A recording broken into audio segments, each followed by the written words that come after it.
And then what happens, they end up just saying no to their primary business as they say yes to all these other things. Right. Thinking that they're saying yes to everything, but every time you say yes to something, you say no to a lot more That's of true. your prior commitments. You're checking out the Investor Shed podcast with Nick Beveridge and Jeremy Kitchen. They're on the path to financial freedom and they're taking their community with them. Stay tuned for the best free real estate investing advice on the internet.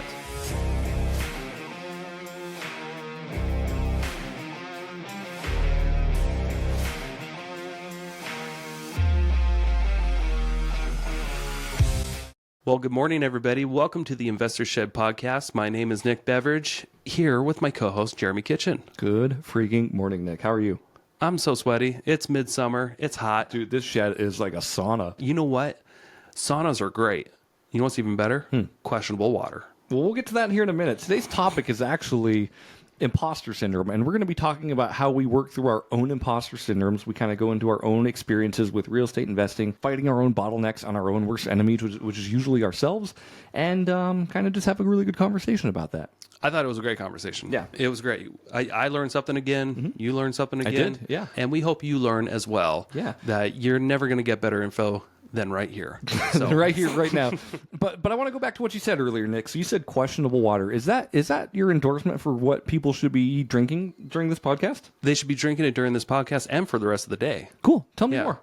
I mean, so Andrew Huberman, I've been listening to a lot of him lately. Okay. And he loves bacteria in your gut. Okay. And I was thinking the best way to get more bacteria would be to drink as much questionable water as you can, find and source. Cool. Stagnant ponds, Stagnant ponds. Got it. Water meant for irrigation. Okay. Drink as much of that, the friendly pathogens as you can find. Friendly pathogens, you heard it here first. Go drink some irrigation water or find a stagnant pond with, a bunch of mosquitoes breeding in it, and your gut's going to thank you because we're really doctors. Yeah. I mean, you want your gut to fight. Yeah. You want your gut to be a warrior, and that's how you're going to do it, by pushing the envelope. That's right. Enjoy this episode. We give a lot of great info. Thanks. Hot again today. That's okay. Oh, it's going to be so hot again today. Oh. We're complaining and it's like 90 out. People in Arizona are like, you're really funny. Oh, it's 75. Okay. Oh my goodness. But it's super sweaty. Sweaty today. It's a sweaty 75. Speaking of sweaty 75s. Well, good morning, everyone. Welcome to the Investor Shed podcast. My name is Jeremy Kitchen. That's a good spot to clip that and start the podcast. It can be. Can be. Yeah. We can do whatever we want. We're the owners here. Well, I'm Nick Beveridge. This is Jeremy Kitchen, like he just said. And welcome to another edition of the Investor Shed podcast, where we give you the best info that you're ever going to hear in your life. Yeah. And from just any source of anything. any source of anything, best info ever. Hands down. You are listening or watching the world's best #1 podcast based in North Idaho about real estate investing with hosts named Nick and Jeremy and with last names Kitchen and Beveridge, because I want to get real specific about how we're #1 here. Yep. Go for it. And that's exactly what we're going to do on this episode. We're going to get specific on a little thing called imposter syndrome. And we're going to be talking about, when to know when you're done investing or when to know when you're doing the right things. It'll be a good episode.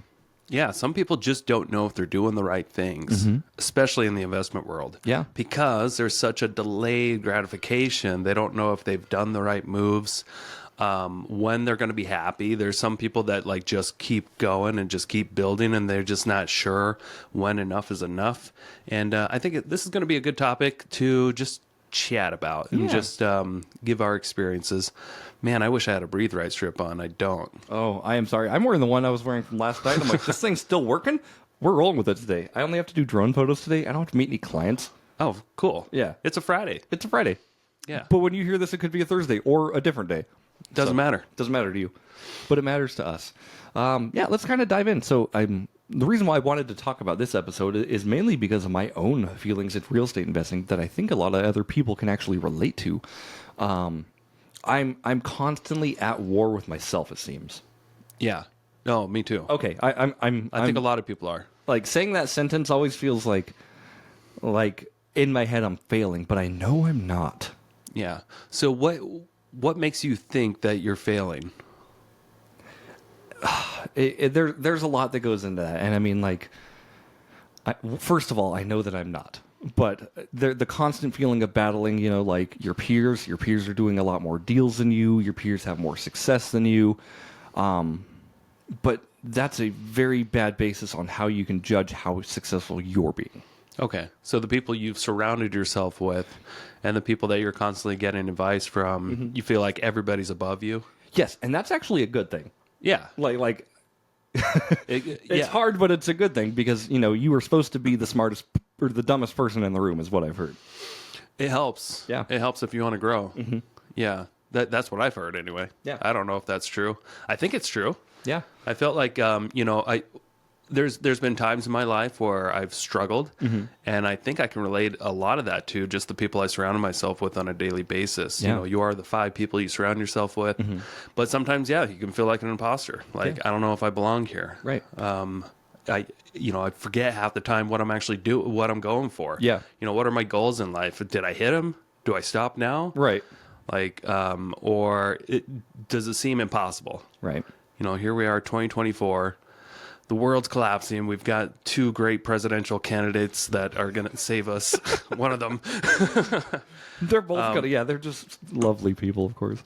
Yeah. So it's like, are you in control of your future? Do you know if you're in control? Do you feel like you're completely out of control? Right. Is that okay with you? Or is that not okay with you? Do you feel like you're living up to your potential? I think that's the biggest thing that we want to focus on today is like trying to live up to your potential. Sure. And being okay with what you're doing. Or if you're not okay with what you're doing, maybe that's a good thing. Right. And like everyone gets caught up in their own struggles, and it's really easy to get caught up in your own like nest that you've woven. If we take me back 5 years ago, my struggles were completely different. Yeah. But like if we go on today, like I still feel like I'm struggling even though I know I'm not. Where were you? Take people back. Where were you 5 years ago? So Can 5 you years even ago, remember? Yeah, I mean like if we can 5 years ago basically to the day I'm working at a car rental place. It was 2019. Yep. You were probably talking to me about like starting Ginger Snap. Yeah, it was about this time of year. Yeah. I was, working just a normal W-2 job, and there's nothing wrong with that. I wasn't making any headway on anything, but I also didn't have any goals or any like ambitions to be anything. Yeah. So at the time, you self-admitted you weren't really like making progress. Right. No, I was You not were making just progress. you were stuck in this rat race. Every month, you weren't improving financially or as a person. You were just getting older and dying. Yeah. And your bank account wasn't healthy. No, not at all. Your father-daughter relationship was much better at the time. That's true. It was. So it wasn't all bad. Yeah, but she's great, of course. I mean, parenting a 16-year-old is going to have its hardships in its own. But, Yeah. Once they turn teenager, they just hate you. no yeah, matter 12, what, you're right? just like, all right, this is a completely different ballgame. So anyway, that's on the mend. Everything's good there. Just it was a lot different for sure. Yeah. So what was it like getting up? Like, can you even remember? I know it's a long time ago, 5 years ago, but you were in a completely different situation. Yeah. Like, do you remember what it was like getting up every day? Did you spring out of bed? No. Did you look forward to the day? I think most of the day, I don't think I actually looked forward to it, but I've never been like a sad or depressed person. I've been a pretty happy person for the most part. Like I made the most of the day, but I made the most of mediocrity at the same time. Yeah. What do you mean by that? My life was pretty much on autopilot, Nick. Like I wake up, take my daughter to school, Yep. go to work, come home, pick up my daughter, eat dinner, go to bed, repeat, right? And you were living at your brother's house. I was, yes. At the time. Yeah. How did that make you feel? Were you just comfortable with it? It was a mix between comfort and embarrassment, to be honest with you. Oh, okay. Yeah. So I mean, like I was mostly comfortable, but it was also like I can't have people over. This isn't my place. I don't have any ownership of this thing. I don't feel comfortable ever having people over here. Okay. So Yeah. And so that still wasn't enough to kind of push you to do something different, though. No, it wasn't. It took surrounding yourself around people that were striving for more. Yes, 1,000%. It absolutely being around you and your network like changed my life completely. Yeah. Is that all it took, or was there something else? I mean, Sam was a big part of that too, to be honest with you. Yeah. Like having a wife who was motivated and having a person in your life who's motivated to be and do more, like really helps you elevate to the next level as well. Yeah, and 5 years ago, like you guys weren't dating. We were not dating. You didn't know No, her. I had no really. idea. You just met her, but like she was somebody that you were attracted to, Yeah. that you wanted to be better for her. Yeah. Right. Yeah, and I mean, we were both kind of starting on this like beginner's journey of like, okay, we're with a new thing here because I think she got hired by you like 6 months before me or something like that. Yeah, maybe a year or so. Year or so, okay. Yeah. And I mean, she went off on a completely new thing too. She moved over from the west side of Washington over here because you guys found her on ZipRecruiter. Yeah. ZipRecruiter changed my life. Yeah. My usage of ZipRecruiter. Yeah. That was actually one of the best hires ever. Yeah. Off ZipRecruiter, just the trial version, and then we ended it before that charged us money. And she told me she got the job with you because actually her pronunciation and she had all her spelling correct in her application. And apparently that's a hard thing to do on a ZipRecruiter application. Yeah, so that's how we actually accepted an interview with her. Okay. Like we had, I remember 52 or 53 people apply for the position, and I think we interviewed maybe, I don't know, 5 to 10. Sure. But the majority of the applicants had typos and misspellings Wow. and grammar errors, and just we knew instantly that was a good way to. We're looking for somebody who's a perfectionist, Right. And for someone who's like applying for a position, like it's an immediate no. yeah, and this was a little context. This was to be the team's manager and handle all the transaction coordinating and stuff like that. So you Yeah. need somebody who crosses their T's and dots their I's. Apparently, one person did that. 10 people. 10 people. Okay. 10 people did that ish. Sure. 5 to 10 or so. And and those are the people that we interviewed. Sure. Sam was the only one that we felt really comfortable with Yeah. offering a position to. Yeah. And I remember like, we were sitting in the same office and we'd always do the goal meetings. Mm-hmm. Right. I remember, and the reason why I'm bringing this up today, because it actually kind of came full circle a little bit. You were asking me what my goals were. Yeah. What were my goals? You wanted to save $10,000 and get out of debt. What I can't remember what else. You wanted to lend money someday. And I wanted to pay off What? my car. You wanted to pay off your car? What else? That was pretty much it. Yeah. Pretty good goals. I mean, Yeah, they're not bad. At the time, what did you have, like $14 in your bank account? Yeah. And not much else? You were in debt Right. with your car. You were spending more than you were making. How long ago did you pay off your car? Today. Well, congratulations. Thanks, buddy. That's awesome. I paid off my car today. Debt-free. I'm not debt free. Well- so what I am though is I have less than $1,500 of consumer debt, Ooh.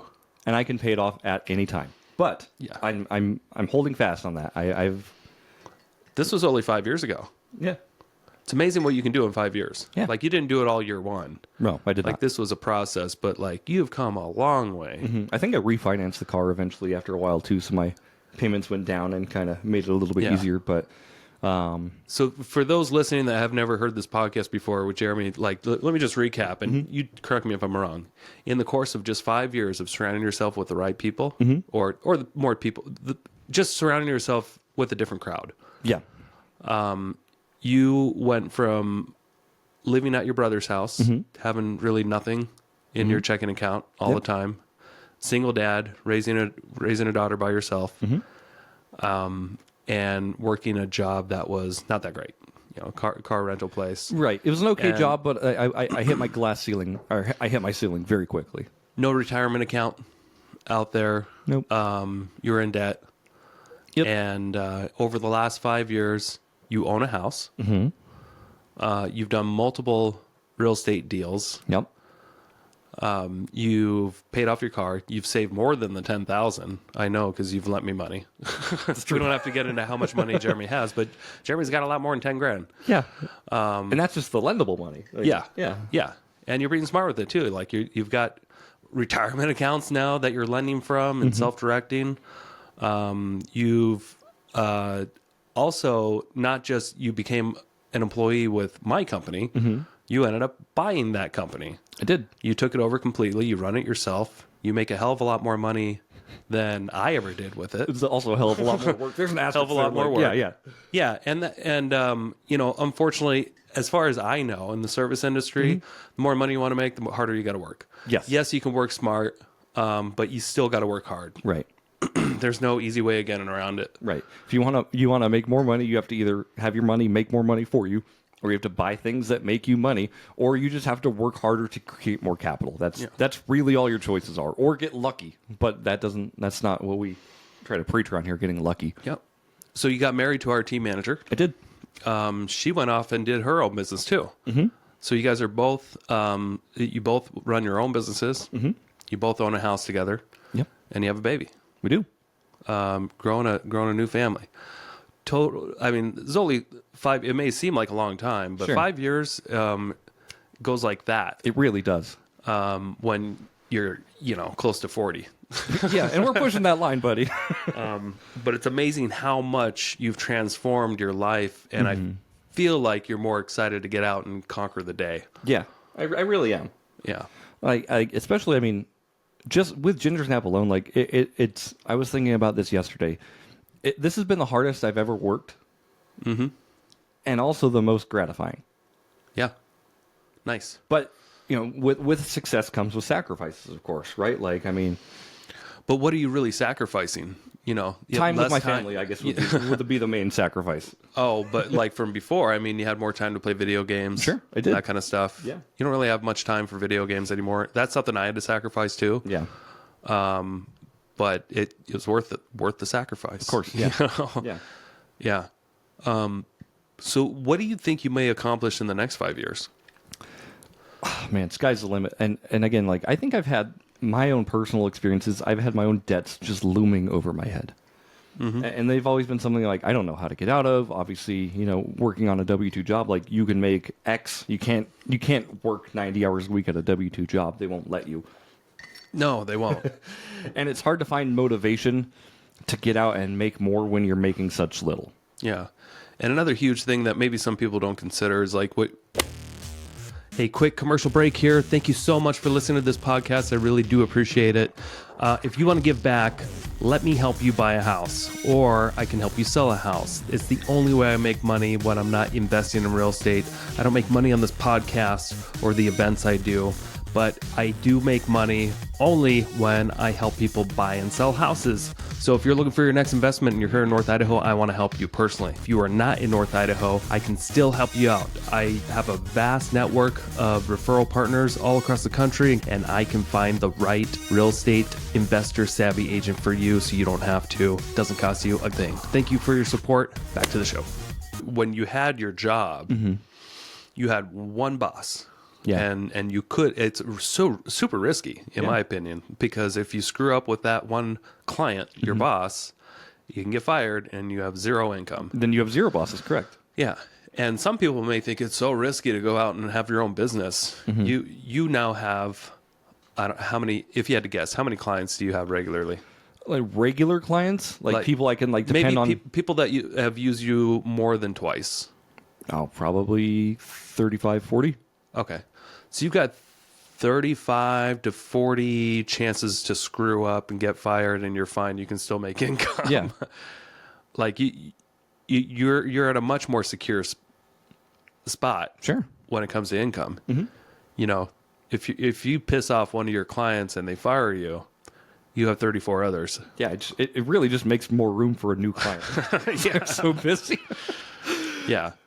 Not that I love all my clients for sure, but just if one leaves, it is a peace of mind knowing that okay, this is not my entire bread and butter. Obviously, I provide a service. You like my service. I like working with you. Hopefully, we continue doing win-win services together. But if you by chance choose not to work with me, I'm not offended. Yeah. The point I'm trying to make is the risk. A lot of employees think owning your own business is so risky. Sure. But I just don't think that they're understanding all the elements here, because it's not risky at all. I mean, it's up to you if you want to make money or not. You just got to show up.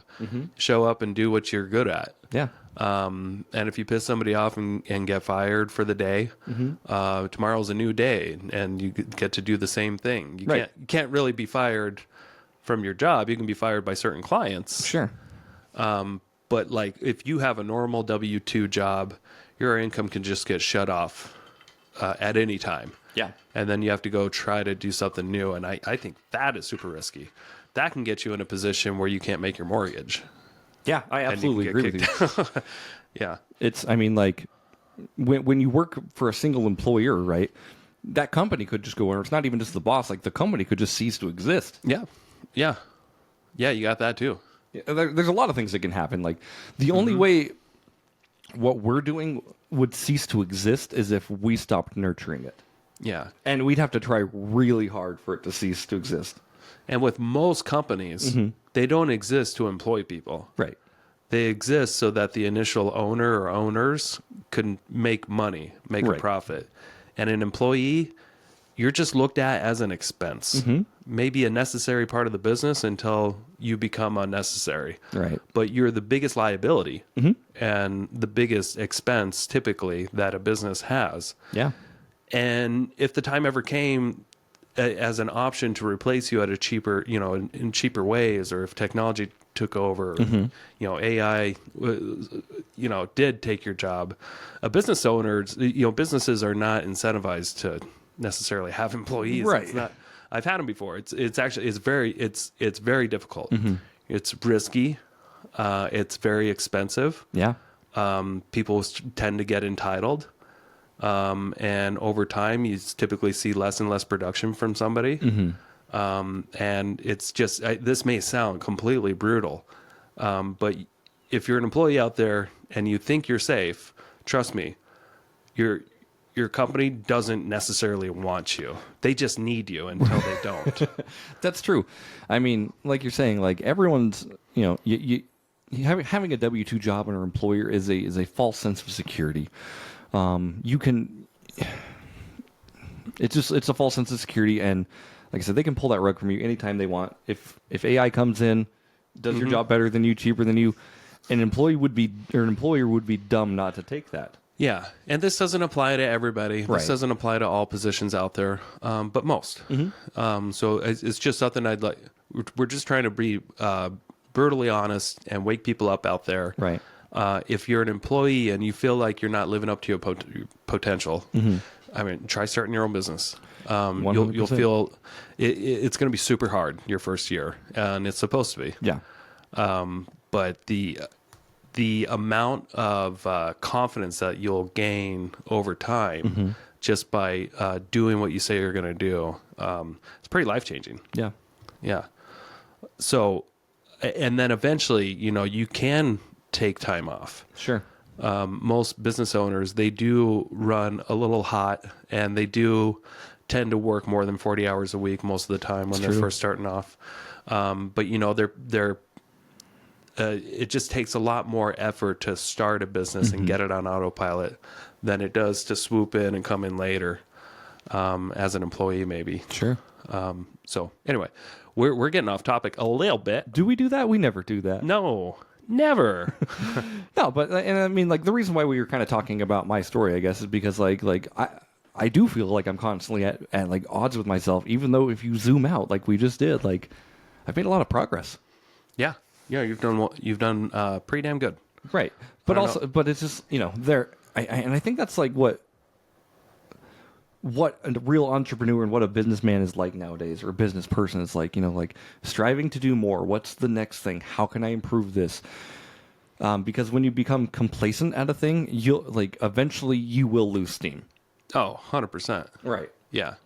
Yeah, that like with my workouts lately with VR, I've noticed like almost every day I'm a little bit weaker. Yeah. Every day I'm like doing the same old thing. I've got to figure out a way to spice it up. Yeah, or, exactly. Or kick myself in, into trying something new. But if you're doing the same thing over and over again, you will get burnt out eventually. Right. But I don't know, how do you combat that? If you figure out that formula, please let me know. But that's like the rut that I'm feeling like I'm stuck in right now. Yeah. And what business owners tend to do, which is the biggest mistake, is they do start to get a little burnout, and they want to try something. The woman in the red dress, they want to try some new business or add something to their business, and they get distracted from instead of perfecting what they already have going. They want to try something new, and they drop the ball, and they feel like they can do multiple things. Yeah. And then what happens? They end up just saying, no to their primary business as they say yes to all these other things. Right. Thinking that they're saying yes to everything, but every time you say yes to something, you say no to a lot more That's of true. your prior commitments. Yeah. So that's something I struggle with too. I've struggled a lot with it. Yeah. That's how I almost killed my bread and butter business, Yeah. a couple of years ago. What is your bread and butter business? My real estate agent business. Okay, I thought so. Yeah. So, yeah. So I've been, for those that don't know, I've been a real estate agent for going on 15 years now. And I wanted so many times in the past to maybe just do something new because I felt like I was getting burnt out. It's boring. You're doing the same thing over and over again. But Right. as time goes on, you just get better and better and better. And I always wanted to add something like, okay, I'm going to fix and flip homes too. Now I'm buying rentals. Now Yeah. I'm building a construction company. Now I'm building a media company. Yeah. And every time I was getting distracted, my business suffered a little bit. Sure. Because I just kept trying to do something new and thinking I can just put in place somebody to run it. Which sometimes you can and sometimes you can't. Which I was able to because we did have proper systems in place here and there. But Yeah. every time you start something new and you don't finish the thing that you're just working on, you're just getting yourself in a rut. Yeah. This rat race of trying new things and startup. And you're never going to be better than your competitor if you keep switching tasks. That's true. Yeah. And that doesn't really go into imposter syndrome so much as it goes into, the shiny object syndrome. Oh, yeah. But I get where you're coming from for sure because I have so many business ideas that I texted Hans yesterday. And I'm like, dude, here's a cool business that would be like perfect for you. That would be perfect for you. Yeah. Yeah. And I've got, for the last year or so, I don't know if I've talked much about it on this podcast, but I've been really wanting to start a new business, Okay. start a new thing where kind of in the educational field for real estate agents, teaching people how to invest or how to work with investors. Yeah. And how to be an investor and build out this platform, this educational platform and create memberships and do this other podcasts regularly, a couple times a week. And I know I can do it, and I know I can build a great product there. But I know whenever I do start that, everything else I'm working on is going to get worse. My performance is going to suffer. Yeah. So am I ready to do that? No. There's one Nick Beveridge, and you're not stretched incredibly thin right now. I think you're more at a manageable place than you were a couple years ago. Yeah. Last couple of years, you were a wild man. This feels like you've way too much. This feels like you've reined it in a little bit, and now you want to try to expand again. Yeah, but I am stopping. My whole goal for this year was to not do too much. Right. Do one thing at a time. And like 2024, I just wanted to get organized, get a trust in place, get retirement set up, move my assets around so where they're better protected. Hey, I'm proud of you for doing that, by the way. Thanks. Yeah. And that stuff takes a lot of time. It's something that people just put on the back burner. Like, yeah, I'll get to it. It's something I should do. But it does take a lot of time and devotion to put into that. Yeah. And then, I want to buy 1,000 houses still, too. Right. I limit myself to one. I bought one house, and I'm not going to buy another house until I finish it, until it's rented out. And this is this kind of come back into my stuff as well. Like, obviously, I've been on a journey of paying down all my garbage debt and paying it all off, right? Yeah. And the reason why I'm doing this is because I believe in real estate so much that I want to make it easier for me to invest. Not only on a financial level, but on an approval level. Yeah. Right? Yeah. So I want it to be easier that I can get approved for a house, that I can afford a payment, that I have the money to go, and I can just do the thing without the obstacles in my way. Yeah. You want to hear something pretty cool? Of course. When I decided earlier in this year to not get into new projects, so here's what happens usually. I usually do, 3 to 5 Right. fix and flips and new builds and all that kind of stuff at a time. And I'm stretching myself thin. I'm using credit lines. I'm burning the candle at both ends, and I'm using as much money as I can get my hands on to do all these things at once.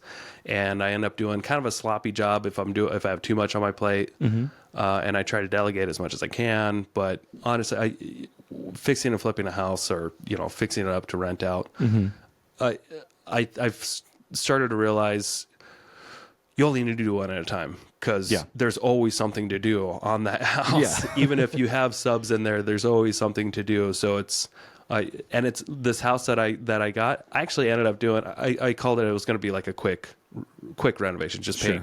paint and carpet and be done. I ended up doing everything. Okay. Go But, figure. This project would have normally taken me probably 3 to 4 months. We're on week 3.5, Okay. and it should be done today. That's awesome. Yeah, did a full renovation. Okay. Gutted the house of everything except for the cabinets. But all those were painted. Kept all your drywall up then, right? Yeah. Okay. So it was a cosmetic renovation, but still everything was done inside outside. Sure. I I heard gutted, and I thought, you didn't go down on the studs, did you? cosmetic as in like all the fixtures in the house, all the doorknobs, all the door hinges, all the doors were painted, everything was taken out and redone, all the trim. Yeah. Hardware's definitely not oil rub bronze yeah. anymore. That's. But I mean, you forget. I always forget like how many little pieces are involved. Like yesterday, I was replacing all the smoke detectors, and they all had to be hardwired in. Like you forget how much time some of this stuff takes. Yeah. And just installing like a new fridge. Okay, I got to make the door swing this way. And then install the new range requires the range cord every time, and I didn't have the right one, so like just doing little things like that take 4 hours. Right. Of just working on the fridge and the range that are brand new. Right. And you forget to think, I always forget how long this stuff takes. Sure. But the reality is I had time to just focus on that house, and I can just get the one thing done after another. How does that feel? Like, Great. Can we like just dive real quick into that, because I know you and I have done properties together, and Yeah. when we've done these, typically our resources are spread a little bit thin. Yeah. How has it been having one project? Pretty amazing. My credit lines haven't touched. Awesome. Been using all cash because I'm not doing 3 to 4 projects at a time. Yeah. So I'm using all my own cash, and I'm only managing. I only manage 2 subs. Okay. Yeah. The painter, and he's been there the whole time. Okay. So I've been working with the painting, crew, and instead of normally sometimes I would have the painter there, and we'd be out of the way until they were done. Sure. But there's a lot that we can do while they're inside or outside. Sure. So getting multiple things done. And actually, I had a couple more subs. I had a plumber go in to do some things. Gotcha. But they're not constantly. But I was managed. doing no. Anyway, it's a lot more doable because I don't have to go to a different location. Yeah. It's always the same spot. I can leave my tools there. I don't have to pack up my tools every night. Yeah. North Idaho's pretty And safe. bring them back. Other places, depending on the crime in the area, make sure you just do your due diligence there. But North Idaho's, and Hayden specifically, is pretty safe. Yeah. Cool. So normally a house like that house cost me $2,300 a month to hold on to. I'm getting the renovation done in 1 month, so it's costing me in holding costs, about $2,500 if you consider utilities too. But normally that renovation would have taken me 3 to 4 months. Yeah. So If not longer. I could have easily, if this was a regular deal and I'm trying to do too many, I would have spent an extra $5 to $7,000 in holding costs. Right. Just to try to do more. And I would have been using credit lines and paying interest on those credit lines. So I've actually noticed I've been more profitable Yeah. this year in general by doing less. I love it. And because I'm not stretched thin, I paid off all my credit cards. And my so proud credit of you. score for the first time in a while, it's in the 800s again. Nice. I'm almost. And I just applied for a loan because I'm going to make an offer in Pennsylvania on a property. Nice. But I applied for a loan yesterday. And on a non-QM loan, so an investor type loan, not using taxes, just going off the DSCR, the debt service coverage ratio, like the rents that are coming in, I got quoted based off my credit 7.1%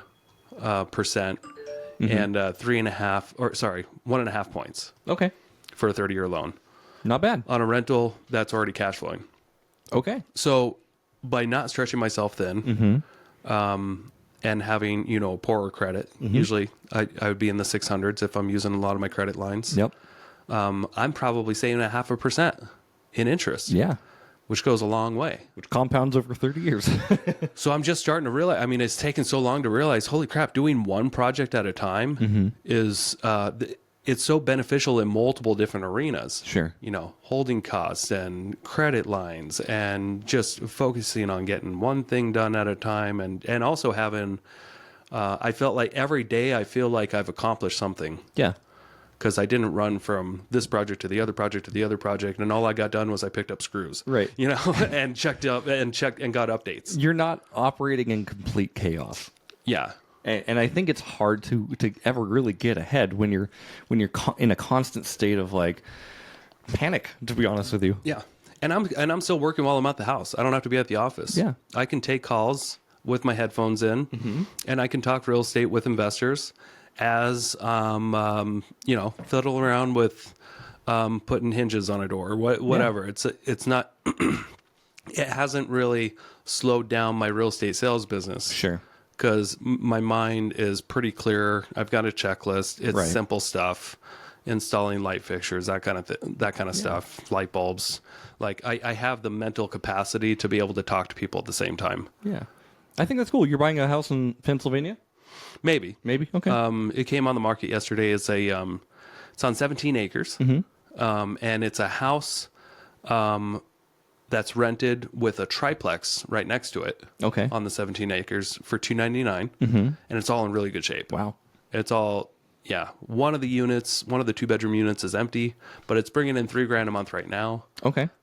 Should bring another $1,000 a month, so $4,000 total. Cool. And I can get a loan 20% down. And I mean that should cash flow $800 a month ish. What's 20% down to 300? 60? About $60,000. Yeah, 60. Okay. Yeah. Cool. So yeah, it makes sense. If I get the offer accepted, I'll go fly out there and check it out in person. That's awesome.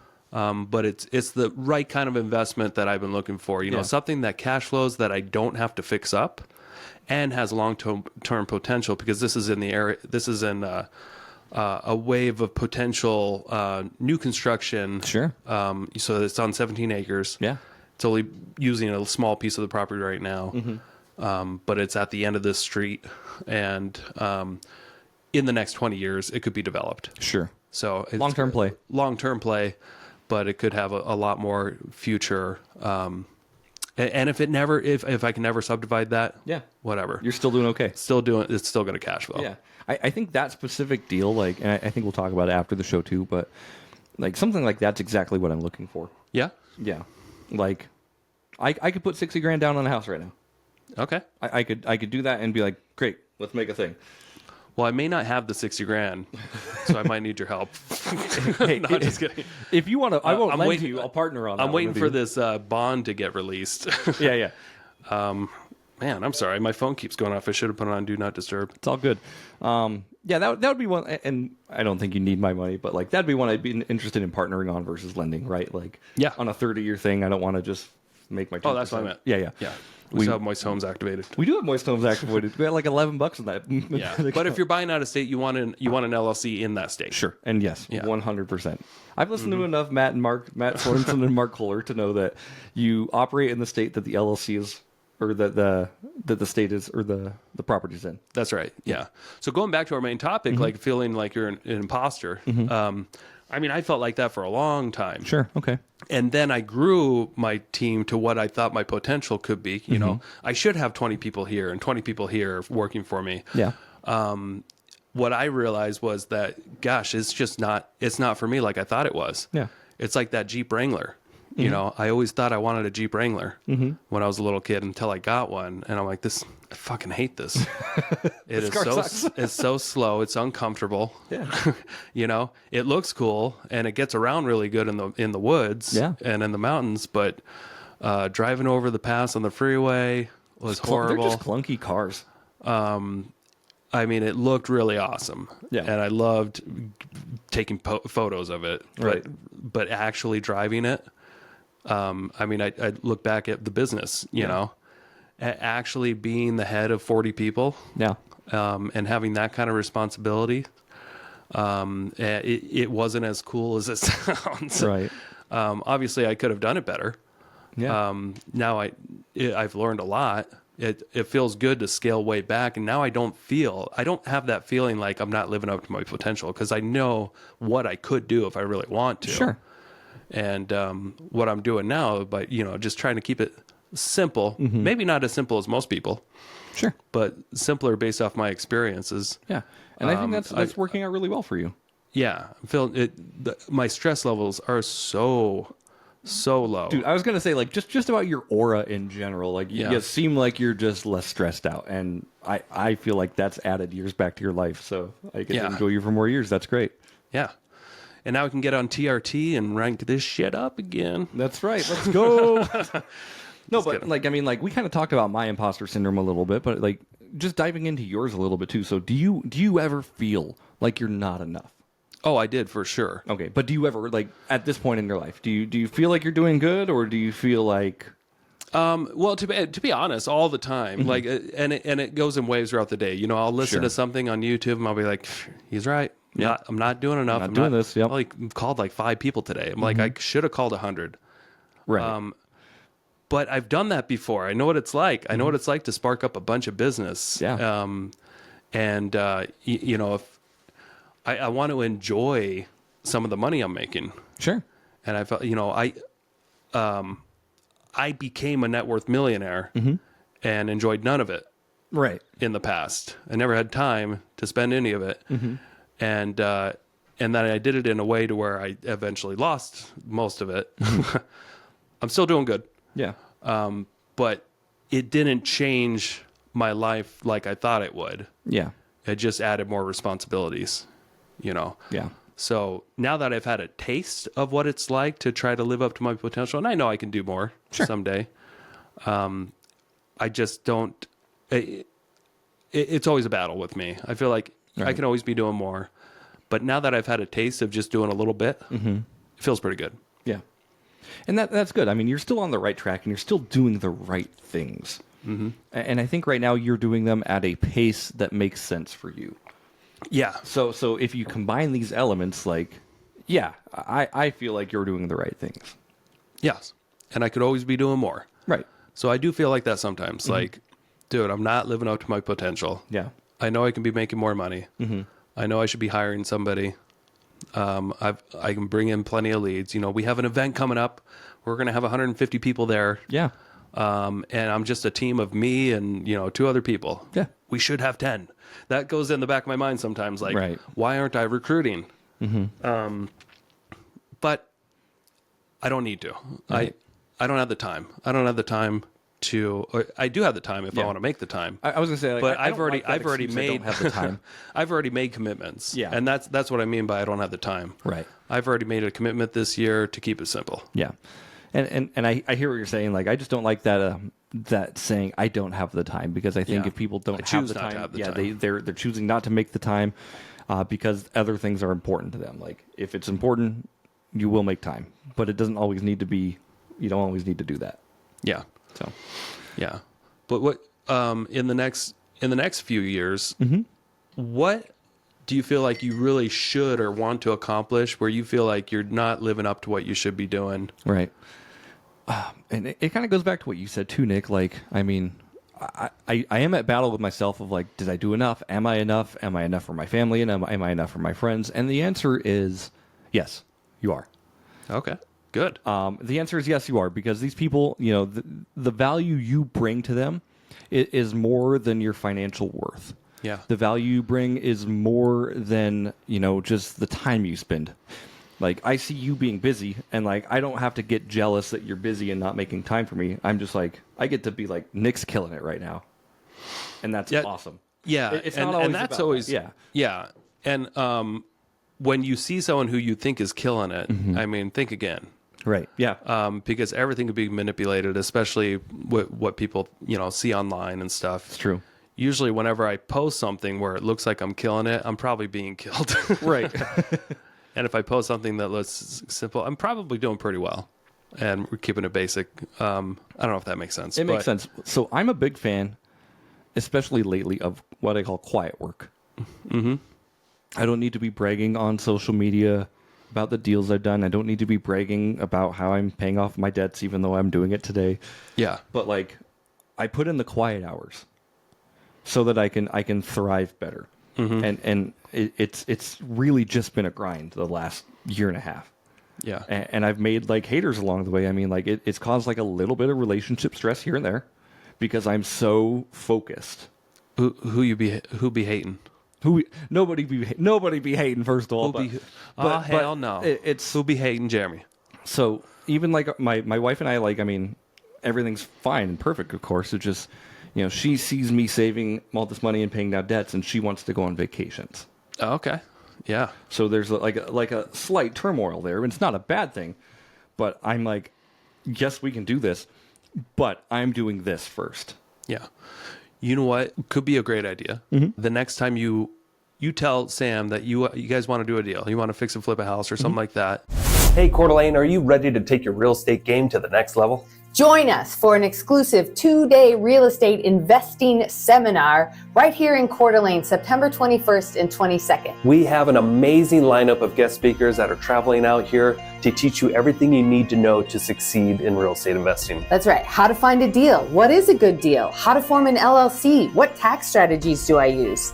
We'll dive in on how to wholesale real estate, how to do fix and flips, and how to purchase long-term rentals. And that's just the beginning. We're also going to dive into self-storage units, property management, and how to invest out of state. Hey, Nick, what's the market going to do in 2025? I don't know, but we got Kathy Fecky from Bigger Pockets coming to forecast the 2025 real estate market, and we're going to talk about how to create those business leverage systems. Plus, we're going to learn how to get your mindset right. What's a short-term rental versus a mid-term rental? How do I build passive income, or should I be building massive income? What to do? What do we do? I don't even know what to do with my hands. I don't even know what to do. We're going to learn.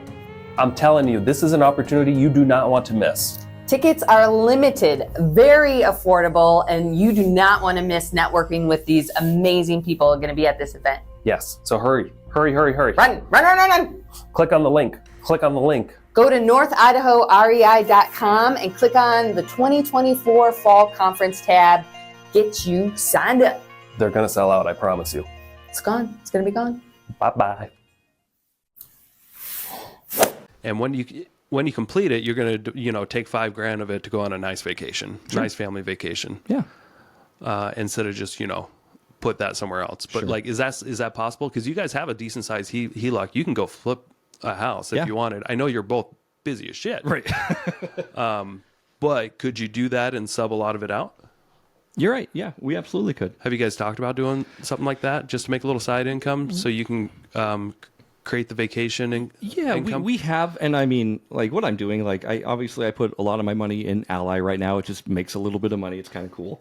I have a vacation bucket in Ally. Okay. Which has got like $2,300 in it. So every week. Oh, that's enough. Yeah, that is enough. That's enough for a good little trip for, to Cancun or whatever. It is enough. Now, but before I do it, I'm paying off all credit card debt because I don't want to go and I don't want to rack up more credit cards. That's like. Well, if you go to an all-inclusive trip, yeah, it's very unlikely that you'll spend much more. That's true.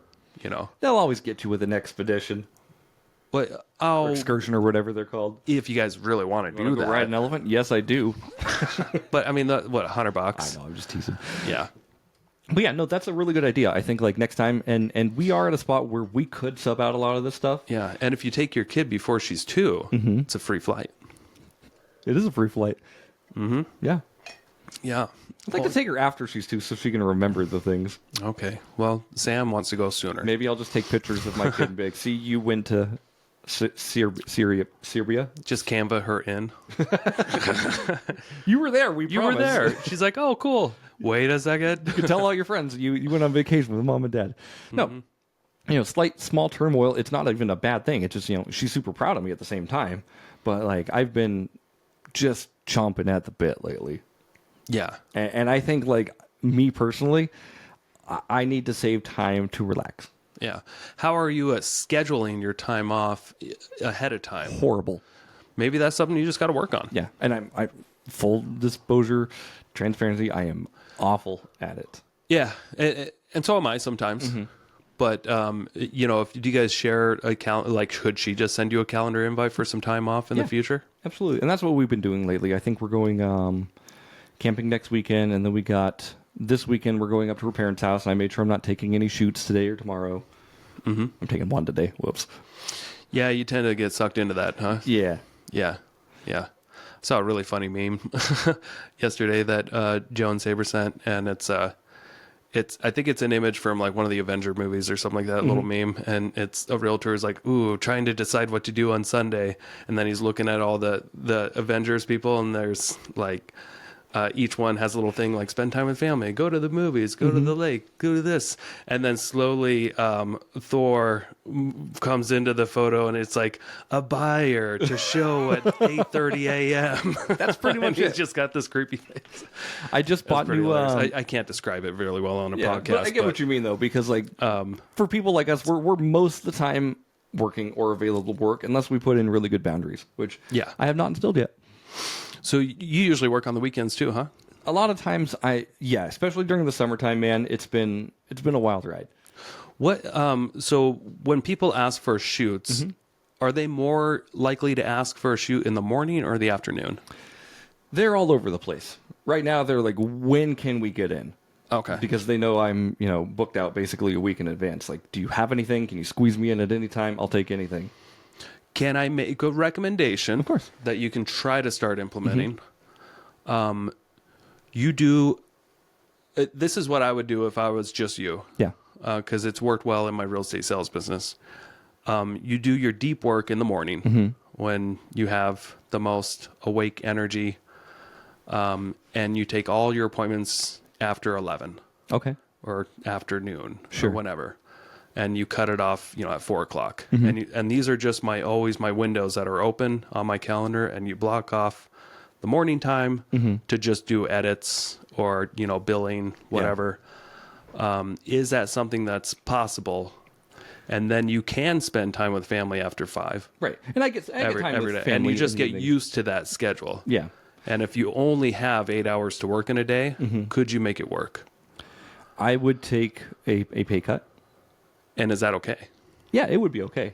But again, like the grind I've been on lately is like pay everything off. Yeah. Now, As I'm fast as you going to can. challenge you. Yeah. I don't think you'll take a pay cut. Yeah. I think you'll be forced to get more efficient Okay. if you only have 8 hours to get something done. Sure. Or to get your day done, your work time. Because I'm sure there's times where you should be editing and you might be distracted doing all kinds of little things. Yes and no. Maybe. Yes and no. You've been better at that? I've been pretty good at it. I mean, to be honest with you, like my workload has been so big, I don't have time for a lot of fucking around. Yeah. Like like a scenario. How's it going? You still have other people editing a lot of your photos, right? They edit my photos. It's still like a system and process I have to like put into place, right? So I get home, I have to import everything into the correct folder. I have to make a folder in Google Drive. I have to upload the folders into Google Drive. I have to set it up with the editor versus how many photos they're doing. It's a process to do it, but it is less time. Okay. And then when I get them back, so I wake up in the morning and all my photo shoots are done, I got to download them all. I got to arrange them all. I got to re-edit very slightly a couple of them. Yep. And then I re-export and then re-upload. And it's a little process. It's a lot of time saving though, but it's a lot of little, okay, this needs to go here. I got to do this while this is downloading. I'm going to put this in and just. Do you think you can hire anybody part-time, just a couple hours a day that has the time, while they're not in school to come help out and do that? If you could just give them a load of, SD cards or whatever you're still using, and just say, I need this here, this here, this here. And, just take the time to show them what you need set up. And do you think that would shave off any time, or would that add more time? It would probably add more time. At first or forever? I don't know.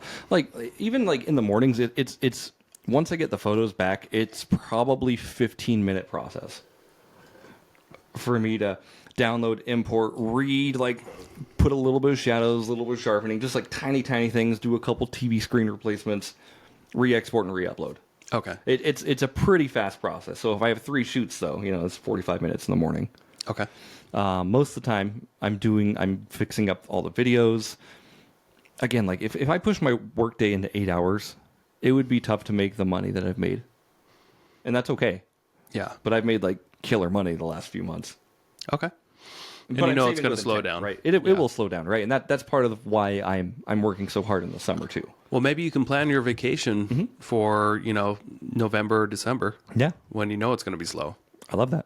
Yeah. That's on the docket for sure. And then just have that conversation with your wife that, hey, summertime, sorry, spring, summer, I'm Yeah. busy as shit. Yeah, and she is too. Yeah. Yeah. But yeah, no, it's just, being intentional with your time. And I still get plenty of time with my family. Like, I get home, I import those photos. A lot of I just need to throw it into a folder and I'm done. Okay. Right. And then once Quinn goes to bed and Sam goes to bed shortly after, I work on all my video stuff. Yeah. Can you hire out your video stuff online? You can. I haven't found anybody who does it the way I do it at a reasonable price. How often are you looking for somebody? Because there's millions of people online There are that millions can do of this. people. Yeah. But Can do this the stuff. The website I use is Pixel Mob, and that's where you find all your photo editors, video editors, and stuff like that. Yeah. I mean, I browse through them, and I'm like, okay, these are not up to the quality that I deliver with a video. Yeah. And you haven't yet found somebody who has better quality than you or that can do it better? Have not. Okay. I'd keep looking. Yeah. Check other websites. Right. But honestly, like the video, like it brings me a lot of joy. I'm not like upset with my job or anything. Yeah. Like it brings me a lot of joy figuring out these problems. Okay. But I mean, there's days where it's like, if it cuts into your profit margin really high. It's when you start subbing out the videos on a way that would make sense. Okay. Doesn't really cut into the profit margin when I send the photos to the editors. Can you just charge more? People would probably buy less. Okay. But the right people would keep buying. Right? Yeah, possibly. Are you still pretty competitive with your competitors Yeah. when it comes to pricing? Yeah, Okay. How many competitors do you have these days? a lot. Yeah? Yeah, there's More, a lot of more photo than 3 now? Yeah, Like there's- when we there's- started, there's just a couple. Yeah, I'm sure in this area alone, there's probably 15 to 20 real estate photographers. Okay. Yeah, maybe But even there's more. still 2,000 agents. But there's still 2,000 agents, correct? Yeah. I want my piece of the pie, Nick. Oh, yeah. No, but yeah, you're right. Like summer grind has been wild, and I'm looking forward to having some free time off. Yeah. My dog just ran up against the shed. That's What's up, Willow? why we were distracted. Yeah, we were both like, huh? What are you doing? No, but like I think like just with having what's our podcast again? When is enough? Well, a couple different things, imposter syndrome. Imposter syndrome, Do, that's do what you I'm feel looking like you're doing enough as an investor, Right. Or a business owner? Yeah. We're just talking about whatever we want to talk about, honestly. Yeah. Thanks for listening. We appreciate and love you all. The lost episodes most start people. with really good intent, and then we get into a conversation, and it's actually a really good conversation. So I think so. It helps me. Even if no one listens to this, Hey, man, I'm enjoying this. I'm having a good time with this. Yeah, and that's really what this is for. This is for us to have a good time, and hopefully you get some value out of it too. But with imposter syndrome, it's you versus you. It doesn't need to be you versus somebody else. So Yeah, really, that's a good point. Really It's all zoom mindset. out. Yeah. What are you doing? Are you satisfied with the work and effort and things you've done? If the answer is yes, you do not have imposter syndrome. Yeah. And if you aren't sure, get some advice. Get coaching Yeah, out there. yeah. I remember I paid for coaching once for a little bit, and it was just before it was after I hired Joe, and it was just Joe and I got some coaching, and we had this guy that wanted to join our team, and man, I just wasn't sure. I was having doubts. I'm like, dude, I don't know if I'm there yet. And I had to ask her, I'm like, okay, so here's where I am with my business, and somebody wants to join. I just don't know if we have the leads. I don't know if I'm ready. I don't know if I'm the kind of guy that can lead. And she was just like, yeah, you are. Yeah, you've been doing this longer than him. Yeah. You're gonna be fine. Go for it. Do it. You're ready. And all it took was somebody else to say, you are ready. Yes. You're good. Yeah. Just do it. What's the worst that can happen? What's the worst that can happen? Yeah. He leaves. It doesn't work out. Yeah. What, you gonna cry about it? You little baby? and it's a nice reality check. Like, yeah, you're right. What's the worst that can happen? Yeah. It doesn't work out. Okay, good. What's the worst that can happen though if you don't do what you think you should do? You're gonna have regrets long term. Yeah. So get out there and stumble. Yeah. You'll be fine. I think that's a really good analogy, Nick. Get out there and stumble. With your imposter syndrome, again, seek advice, because we get caught up in our own head so often. Oh yeah. Like go talk to somebody and talk to a trusted person who's going to give you real and honest feedback. I think it's very important that you have that person in your life who's not going to sugarcoat what you're doing. Yeah. I hired a coach that had no real incentive to tell me one thing or another. Right. She just looked at my situation and just gave me honest advice. Yeah. And it was great advice. And I decided, okay, I'm going to do it. We'll see how it goes. It didn't work out with that guy. But it still worked out for you. But I got the experience. Yeah. And he wasn't upset at all. Yeah. Real estate sales wasn't for him. Yeah. But after that, I was able to nonchalantly hire somebody else. And then eventually we got Tyler Wagner on our team. Yeah. Fucking Tom Brady. We got lucky. We did. And Tom Brady made us a shit ton of money over 5 years. Yeah. And he brought on Caitlin. Caitlin was a crusher. Caitlin the Crusher is what they call her. They call her that. Everyone calls her that. She's awesome. I mean, she made us so much money. She made a lot of money. She did really well. That's a win-win. If I didn't just, if I didn't have the doubts and ask somebody if I should do this or not, I probably wouldn't have done it. And it was nice to just, get somebody else to just say, yeah, just take a chance. Mm-hmm. You're going to be fine. Yeah. Get the experience. Yeah. So battle your own demons. Keep killing shit. There goes our good rating. All the kids listening to the Real Estate Investor podcast are like, I always click no on the YouTube. I click, this is not for kids. This is not for kids. This is not for kids. Okay, perfect. Thank you for Last clicking week we said a really bad word, and I'm going to bleep it out today. Thank you. Yeah. And you'll never know what it is, but you can guess. It's boner. No. Do I say I it? wish. No, but seriously, thank you so much for enjoying this episode with us. If you stuck around this long for 56 minutes of us rambling, we love and appreciate you. And this has been a really good episode, Nick. Yeah. You know what I'd like? I'd like someone to give us a bad review. Be honest. Like, we don't get any bad reviews. We don't have many. Okay. Somebody just tell us, dude, you guys suck. Do something else. I want a chip on my shoulder. I want to do better. Do you want this in the public comments, or do you want somebody to email us privately? Email us privately. Tell us everything that you hate about this show. I love that. Yeah, email us because privately. we want to do better. We want to still do what we want to do, but I'm sure we can improve a lot. We want to look good on the surface, but we do want honest feedback. If you think we suck, please let us know. And don't just say you suck. Tell us why we suck. Yeah. Because we do want to do better for you guys. Make fun of my nose strip. Make fun of how I look. I can take it. Yeah. Tell us if we do too many intros. Tell us if we don't do enough intros. Tell us if we don't do enough intros. You guys get to the point too fast. Yeah, I think we need to get some more intros. Wrap this up. Start to talk about real. I got this for real estate, and you guys don't even talk about real estate. You're right. Welcome to the club, buddy. Yeah. All right. No, but seriously, thank you so much for joining. Email us all your hate mail. But if you have good things to say, put them in the comments. 5-star reviews on Apple Podcasts, Spotify. We love to see that stuff. So thank you so much for checking out the Investor Shed podcast. Nick, we will see you next week. Yeah. And if you don't know how to email us, real quick, just write this down. Nick Beveridge, my first and last name, 17@gmail.com. Email me whatever you want. I love it. All right. Thanks. Bye. Thank you so much for checking out the Investor Shed podcast. If you enjoyed your time, make sure to leave a 5-star rating and review on Apple Podcasts and Spotify. Follow along on YouTube, TikTok, and Instagram at The Investor Shed for shorts and promos about each episode. Do you want to be a guest or know someone who has great real estate investing advice and stories? Reach out to us at theinvestorshed@gmail.com.